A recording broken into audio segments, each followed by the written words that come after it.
Mesdames et messieurs, bonsoir et bienvenue dans ce numéro de votre magazine Regard sur l'économie. Ce samedi, nous recevons M. Vissia Bouranga. Il est le président du Conseil national de la concurrence, conseil rattaché au ministère du Commerce et de l'Industrie. Avec lui, nous allons parler de la disparité des prix et de l'étiquetage de produits. M. Vissia Bouranga, merci d'avoir accepté notre invitation. Merci beaucoup, M. Mamat Nour, de m'avoir donné cette occasion de m'exprimer sur la disparité des prix que vous avez observé et que nous-mêmes nous observons quotidiennement. Et la question des prix est une question très sensible parce que les prix ont été toujours des éléments sensibles dans toutes les sociétés, que ce soit la société de Moyen-Âge ou bien à nos temps qu'on appelle les temps modernes. Merci beaucoup, M. Vissia. Avant de continuer cet entretien, je vous invite à suivre, chers téléspectateurs, ce reportage de l'innocente Virginie Akemba qui parle justement des produits et de leur prix, surtout de l'étiquetage. Suivez. Le prix. On ne parle pas de cette distinction à l'exemple du Nobel. Le prix dont il s'agit ici désigne la valeur d'un bien ou d'un service exprimé généralement en unité monétaire. Le prix est en d'autres termes la valeur qu'un individu est disposé à débourser en contrepartie de la cession d'un bien ou d'un service. Sur le marché, par exemple, le prix est le résultat de la rencontre de l'offre et de la demande.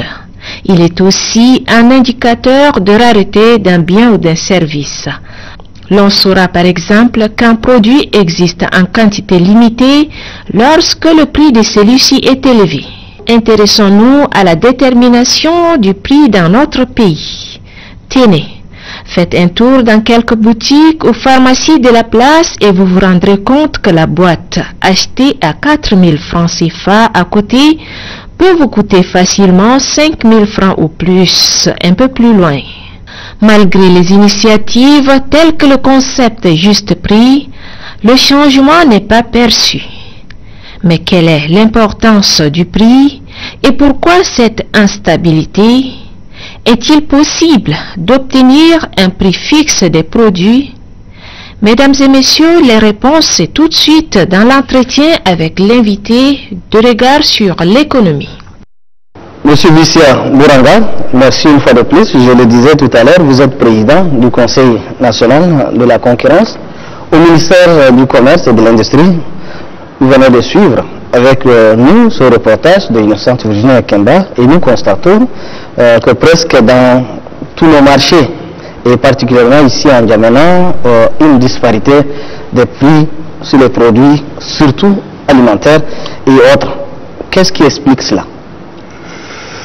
Monsieur Mamat Nour, avant de répondre à votre question, je voudrais faire un petit aperçu historique sur la législation qui a prévalu chez nous dans les années 60 jusqu'aux années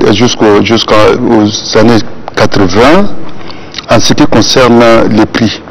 Nous avions, l'État disposait d'un texte qu'on appelait la loi numéro 30 du 28 décembre 1968 relative au prix, aux interventions économiques et à la répression des infractions économiques. Cette loi faisait obligation à l'État de fixer le prix de produits de fabrication nationale ou des prix de produits importés similaires aux produits qu'on fabriquait ici au Tchad. Seuls les produits de cru qui n'ont pas été soumis à une fixation ou à une homologation des prix. Dans les années 80, lorsque notre pays a été soumis au programme d'ajustement structurel des institutions de Bretton Woods, la Banque mondiale et les FMI, il nous a été demandé de libéraliser notre économie. C'est ainsi que nous avons libéralisé progressivement notre économie tout en conservant sous homologation les prix de produits des entreprises qui ont signé des conventions d'établissement avec l'État, c'est-à-dire qui ont bénéficié de dérogations en matière fiscale et dans ce cadre, l'État était tenu, ou pas tenu, mais l'État a un droit de regard sur les prix et c'est comme ça qu'on fixait ces prix. Progressivement et aujourd'hui, nous n'avons que quelques produits qui sont restés ou qui sont quelques produits dont les prix sont fixés. Je voudrais parler de l'eau, de l'électricité, je voudrais parler de produits pétroliers et on a des médicaments, dits des médicaments génériques, mais au fait, ce sont les prix de produits pétroliers qui ont fait l'objet d'une homologation de prix parce qu'il existe ce qu'on appelle la structure de prix qui a été discutée entre l'État et voir les opérateurs économiques ou bien les marketeurs qui opèrent, c'est-à-dire ceux qui opèrent dans le domaine de la commercialisation des produits pétroliers. C'est-à-dire en amont, les prix de nos produits pétroliers sont fixés en amont, c'est-à-dire les prix de la raffinerie. Vous avez constaté, je ne sais pas si vous êtes au courant, le super par exemple est vendu à 350, sortie usine, sortie raffinerie, le gasoil est à 411, ce sont les prix qui sont couramment consommés, dont les prix sont fixés de manière plus ou moins scientifique, c'est-à-dire sur la base d'une structure de prix. Par contre, les prix de produits alimentaires de grande consommation que nous importons, ces prix sont soit exonérés par l'État, et que lorsque nous parlons de l'exonération, cela veut dire que l'État renonce à certaines recettes qu'il perçoit, c'est-à-dire les droits de douane et la taxe sur la valeur ajoutée que nous appelons communément en abrégé la TVA. L'État renonce à ça au profit du consommateur. Et dans ce contexte, il intervient pour fixer les prix lorsque les douanes établissent les montants des exonérations qui ont été accordés pour tel ou tel produit. Et nous nous retrouvons ensemble avec les importateurs pour dire voilà ce que nous avons obtenu de la douane. Vos produits importés sont exonérés. Il n'y a pas de droit de douane. Il n'y a pas la TVA. Maintenant, quelles sont vos différentes charges? Parce que ce ne sont pas des produits qui sont fabriqués ici au Tchad, qui viennent ou qui sont importés d'autres pays. Et ces importateurs, ils paient le transport, ils paient le transit, ils paient bien d'autres débouts, et ils vont nous dire voilà ce que nous avons comme charge.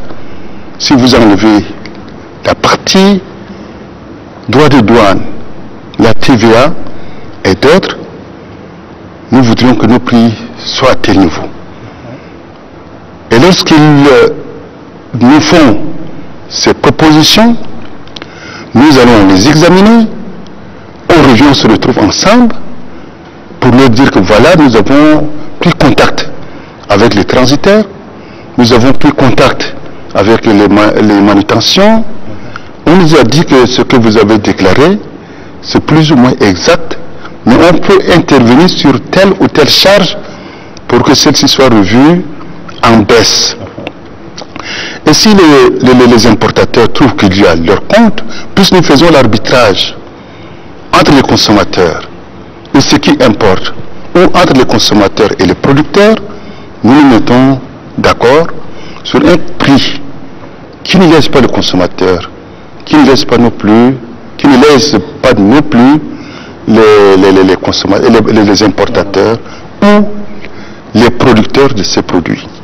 Voilà, nous trouvons un prix de juste milieu et le ministère en charge du commerce prend un arrêté pour matérialiser ces prix. Et ce sont effectivement ces prix qui doivent être affichés. Quand vous avez parlé de l'étiquetage, ces prix doivent faire l'objet de l'affichage d'abord, ce que nous appelons la publicité de prix. La publicité de prix comprend l'étiquetage, c'est-à-dire vous prenez quelque chose sur lequel vous mettez le prix, vous mettez l'affichage, c'est-à-dire vous avez un bout de papier, vous pouvez accrocher, ou vous trouvez un autre moyen, c'est-à-dire prendre une plaque, vous écrivez le prix dessus, mais ces prix doivent rester définitivement sur la marchandise.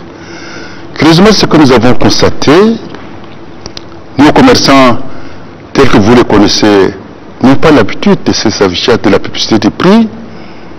Lorsque nous le disons, nous venons nous-mêmes sur le marché, les sensibiliser, leur dire voilà ce que vous devez faire pour que vos produits, vos prix soient visibles, lisibles par le consommateur ou par le client qui vient se présenter devant vous pour acheter telle ou telle marchandise. Vous devrez laisser ces prix affichés parce que ce sont les prix qui sont décidés de commun accord, de concert avec vous. Mais malheureusement, tel que vous le connaissez, dès que nous tournons le dos, ils rabattent ces étiquetages. Et ce qui fait que le consommateur, quand il vient, la plupart de nos commerçants vendent leurs produits en fonction de la tête de la personne. Du client. Du client surtout. Et c'est la triste réalité. Mais lorsque nous revenons sur le marché, aussitôt chacun court à droite, à gauche pour vouloir ramener ce qui a été rabattu, pour dire que voilà, moi j'ai affiché, je suis en règle, mais alors que l'infraction est déjà commise. Nous les verbalisons, ils vont payer des amendes au niveau du trésor. 1-2 jours, ils reviennent, ils refont la même chose. Ce qui fait qu'il faut faire le gendarme derrière ces commerçants. C'est pourquoi, quand les prix sont fixés, deux fois ils ne sont pas respectés, mais également, vous savez, ce que nous regrettons, c'est que deux fois il y a des relâchements de la part du ministère en charge du commerce du ministère en charge du commerce. Pourquoi ces relâchements? Parce qu'il n'y a pas de mesure d'accompagnement. On vous confie une mission. On dit une mission, un homme et les moyens. Malheureusement, vous n'avez pas les moyens. Mais on ne peut pas se présenter sur le marché à pied. Bref. Il faut les moyens d'accompagnement. Il faut les moyens, les mesures d'accompagnement. C'est ce qui fait que il y a des marchés, quand il y a une disparité. Ça, j'entre dans mon domaine. Qu'est-ce la concurrence? Quand il y a des disparités sur le marché, et ce sont les produits de même gamme, de la même qualité, c'est une bonne chose sur un marché libéral. Ça veut dire qu'il appartient au consommateur d'aller là où les prix sont bas pour se ravitailler. Mais celui qui trouve que non, je ne veux pas me déplacer parce que mon pouvoir d'achat me permet d'acheter ce qui est cher, mais il peut le faire.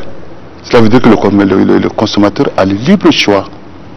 Mais malheureusement, ce que nous avons constaté quand vous parlez de la disparité des prix, nous avons combien de grands marchés? Nous avons le marché central, le marché à 1000, celui à Lafia, celui de Lafia, le marché de Dembé, le marché de Facha, le marché de Ngili.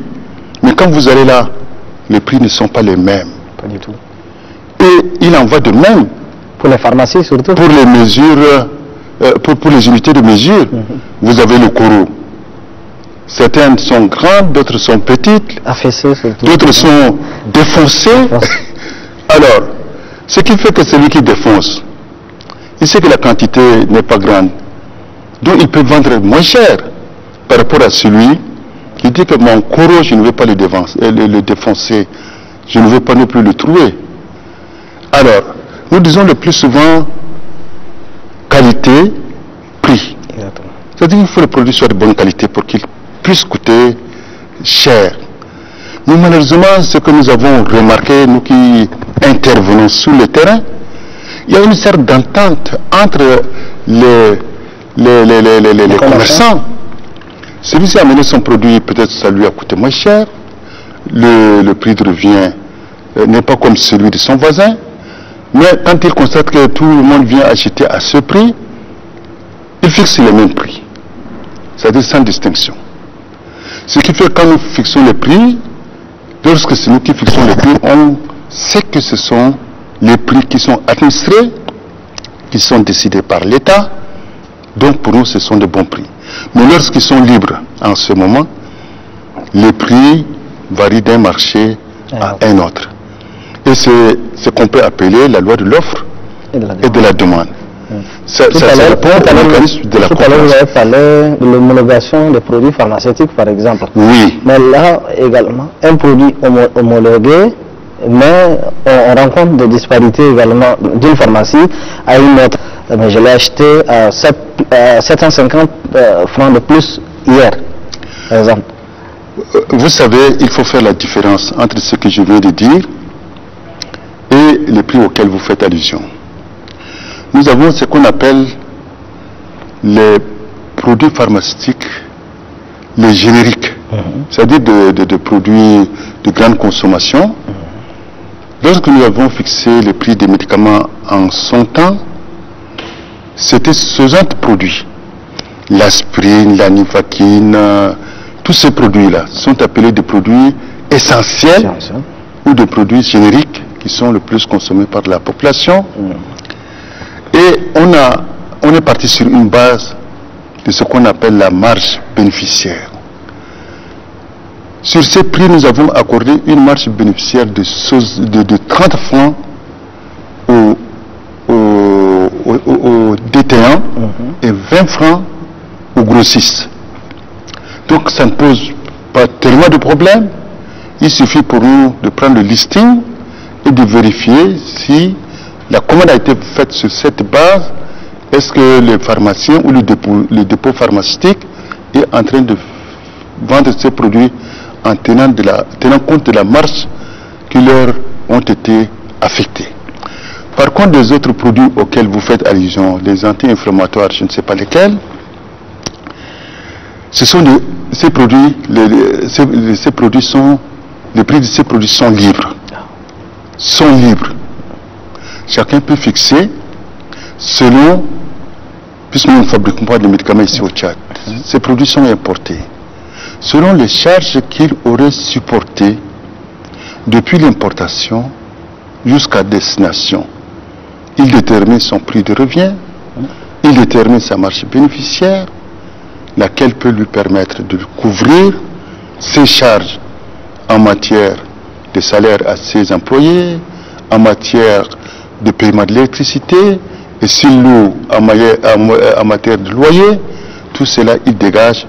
Il peut rester peut-être quelque chose qu'il peut appeler ce qu'on appelle le bénéfice, pour lui permettre de faire en sorte que la rotation de son capital.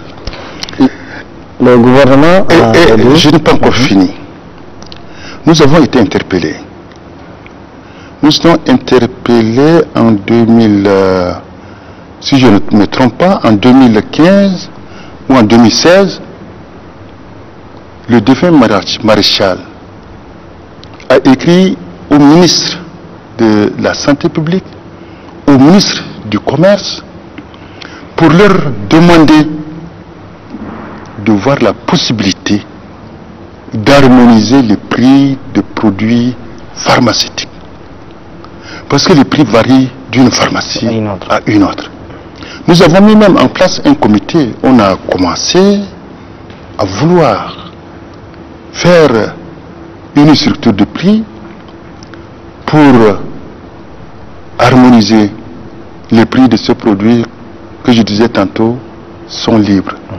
Sinon, nous sommes toujours disponibles pour revoir ensemble les prix de ce produit pharmaceutique. Et moi, personnellement, ça me tient à cœur. Vous savez, quand on avance dans l'âge, on a tous les problèmes de santé. Exactement. Et il y a des médicaments qui nous coûtent excessivement cher. Et j'aurais souhaité, lorsqu'on exonore plutôt les produits, les équipements, ainsi de suite, j'aurais souhaité, et ça je vais peut-être dire à la fin, que l'État se penche plutôt sur l'exonération de produits pharmaceutiques. Vous savez, on dit, le médicament de la rue tue. Cela veut dire qu'il faut, logiquement, se ravitailler auprès d'une officine pharmaceutique, légalement au prix ou bien auprès d'un dépôt pharmaceutique, tout en sachant que ce sont des produits qui ne sont pas exposés à certaines intempéries qui peuvent les frélater ou qu'ils deviennent des produits frélatés. Alors que d'aller acheter les produits sur la route, que d'aller acheter les produits, ce qu'on appelle les docteurs Choukou, qui se promènent sous le soleil avec ces médicaments. Et surtout les antibiotiques. Lorsque vous les exposez à la chaleur, ils ne vous soignent pas. Exactement. Ils deviennent un danger pour vous-même. Des effets secondaires qui sont très considérables. C'est pourquoi moi, j'aurais souhaité, et si l'occasion m'était donnée d'être quelque part pour parler de ça, j'aurais souhaité qu'on puisse revoir les prix de produits pharmaceutiques. C'est vrai, certains importent par avion, et quand vous amenez les produits par la voie aérienne, ça vous revient extrêmement cher. Voilà la réponse que je pouvais pour le moment vous donner à vos premières préoccupations que vous venez de soulever. Merci, M. Lucia. Le gouvernement a baissé le prix du gaz butane. Parce que sur le marché, normalement, c'est baissé de 12 kilos. C'était à 4 000, le 6 kilos 2 000, mais sur le terrain, c'est le contraire. Et également, les gens dénoncent le fait que la quantité, c'est pas la même. On achète une bouteille de 6 kilos, une bouteille de 12, mais lorsqu'on utilise, on se rend compte que ce n'est plus cette quantité payée. Qu'est-ce que le ministère en charge du commerce, avec l'ARSAT, par exemple, l'autorité de régulation du secteur pétrolier aval, fait pour que cette question vraiment soit revue et corrigée? Vous savez, vous posez une question plus ou moins complexe. Allez-y, allez-y. Une question plus ou moins complexe. Lorsque nous avons inauguré notre raffinerie, le prix de gaz butane n'était pas 2000, c'était à 3000. Et il a fallu entamer des négociations avec la CNPC. Et ces négociations ont duré presque 2 jours avec le vice-président de la CNPC. CNPC, hein, CNPC. Et CNPC, oui, compagnie China, compagnie internationale. CNPC. Alors, nous sommes arrivés au prix de 2000 francs la bouteille de 6 kilos, 1000 francs ou 1500 la bouteille de 3 kilos, 1000 francs. Mais la bouteille de 6 kilos, 12 c'était à 6000. Nous avons regretté pour que nos produits ne puissent pas aller vers le Cameroun. Parce que nos prix sont les plus bas. Maintenant, quand il s'agit de la quantité, c'est ce que nous-mêmes qui avons fixé le prix. De temps en temps, lorsque vous achetez pour la maison, 2 ou 3 jours après, on vous dit qu'il n'y a plus de gaz. Mais que s'est-il passé? Est-ce que la bouteille n'était pas pleine? Est-ce que la bouteille était pleine? Nous avons combien de marketeurs qui vendent le gaz? Ils sont assez nombreux. Et le gaz est transporté dans des citernes qui sont dédiées au transport de ce produit pétrolier. Liquéfié, comme on dit. Et maintenant, quand on appelle ça en principe GPPL, hein, gaz pétrolier, pétrole liquéfié. Maintenant, quand il s'agit, il y a ce qu'on appelle le centre d'affûtage. C'est là où chacun va remplir ses bouteilles. Logiquement, quand ils remplissent, ils sont assistés des agents de l'ARSAT pour voir si les quantités qui sont mises dans les bouteilles sont aux normes. Et voir également si les bouteilles sont aux normes. Alors, vous me surprenez aujourd'hui qu'il y a des bouteilles qui sont à moitié remplies. Donc vous réveillez en nous un certain instinct, peut-être pour nous permettre d'aller vérifier exactement avec l'ARSAT si effectivement qu'il y a de telles bouteilles. Nous savons qu'il y a des bouteilles défectueuses. Et ce sont celles-là qui sont les plus dangereuses. Parce que ça peut causer même l'incendie. Merci, monsieur Vicia. Une dernière question. Pourquoi la création d'un Conseil national de la concurrence dans un pays comme le nôtre où on ne ressent même pas la concurrence sur le terrain? Merci, monsieur le journaliste. Ce que je voudrais vous rappeler, c'est que j'ai dit au début de mon intervention, lorsque notre pays a été soumis au programme d'ajustement structurel des institutions de Bretton Woods, la Banque mondiale et les FMI, dans les années 80, il nous a été demandé de libéraliser notre économie, notamment le commerce. C'est ce qui a été fait. Il fallait libéraliser les prix de produits, que ce soit les produits de première nécessité, que ce soit les produits de fabrication nationale.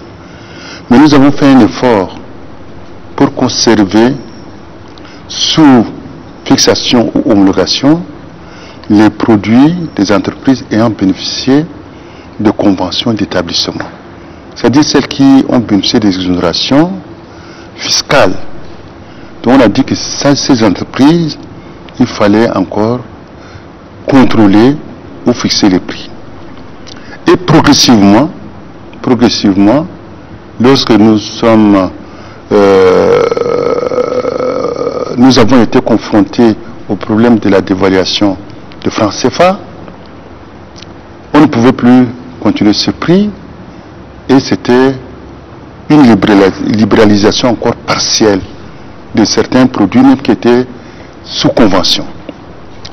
Et en fin de compte, nous avons maintenu un certain nombre de produits que je venais de citer, les produits pharmaceutiques, l'eau, l'électricité et les produits pétroliers en ce moment. Et pourtant, il y a une loi qui libéralise les prix de produits pétroliers, à laquelle nous n'avons jamais fait allusion, mais qui est en vigueur. Mais nous avons dit, les produits pétroliers sont des produits stratégiques, que l'État ne peut pas, dont l'État ne peut pas libéraliser les prix et les laisser fluctuer. Il fallait le contenir. Sur ce, je vous remercie beaucoup. Merci beaucoup. J'espère que votre plaidoyer sera entendu et nous espérons qu'il y ait un retour. Merci beaucoup. Et merci également d'avoir accepté de venir échanger avec nous et de répondre à nos questions. Merci beaucoup de m'avoir donné cette occasion de m'exprimer sur ce qui me tient à cœur. Et c'était peut-être par hasard, mais le hasard est toujours justifié. Ce n'est pas fortuit. Et je suis très content des questions que vous venez de soulever. Et souhaitons que ça porte un écho, quelque part. Vivement. Merci, vivement. Merci également à vous, chers téléspectateurs. Merci de continuer à nous suivre sur Téléchat et sur www.onama.td. Au revoir et à bientôt, Inch'Allah.